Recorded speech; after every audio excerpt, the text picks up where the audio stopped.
Hey guys, welcome back to the WODdoc Project 365, episode 429. Today we're talking about is increasing internal shoulder mobility, internal shoulder rotation.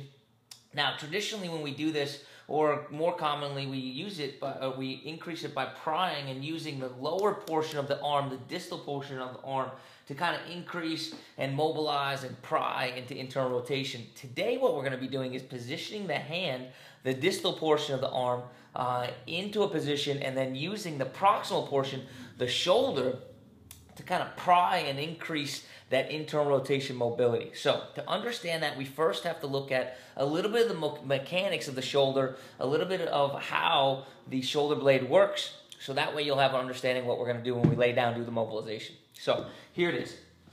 When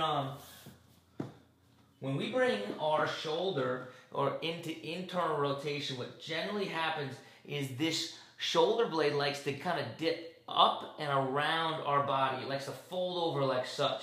And you can even see that my shoulder blade will tend to kind of pop up off my back, okay?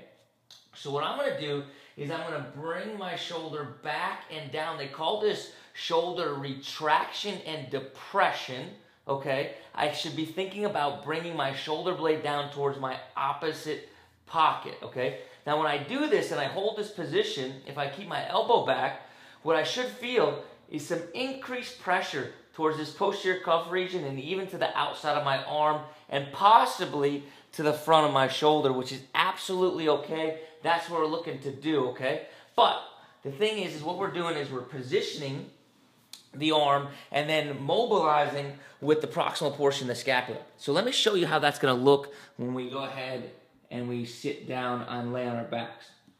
So here's where we go.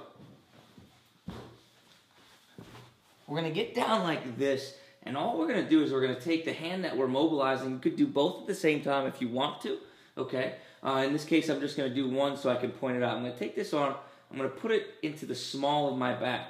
So naturally what will happen is my shoulder will kind of pop up off the ground, and you can see this space that's right here. So what I'm going to do is I'm going to replicate what I did when I just showed you when I was in the sitting position. I'm going to bring my shoulder back and down. I'm trying to bring the tip of my shoulder blade, which is in the back there, and I'm trying to drive it down towards my opposite pocket. So in this case, my right pocket. And all I'm doing is holding that contraction. The rest of my holding that contraction in my shoulder blade. The rest of my arm is limp. Okay. So I hold that contraction for a count of 10. And then I release that pressure for another count of 10, okay? I draw that shoulder back and down, and I hold that for another 10 seconds. I start this cycle over and over again. What we're going to try to do is accumulate 6 cycles of 10 seconds per arm. Our test-retest is really simple. All we're going to do is go ahead, let's see if you guys can see this like this. All we're going to do is go ahead. Our test-retest is bringing our arm into the small of our back, kind of reaching up as high as that we can. What I care about is not only how high that you can make it, but also the ease and the quality of motion at which you get there. So if it's easier in the beginning or easier at the end after mobilization than in the beginning, then we achieved our goal. If not, then we did a little something wrong. Guys, I hope this helps you. And until tomorrow, we're optimizing function to optimize.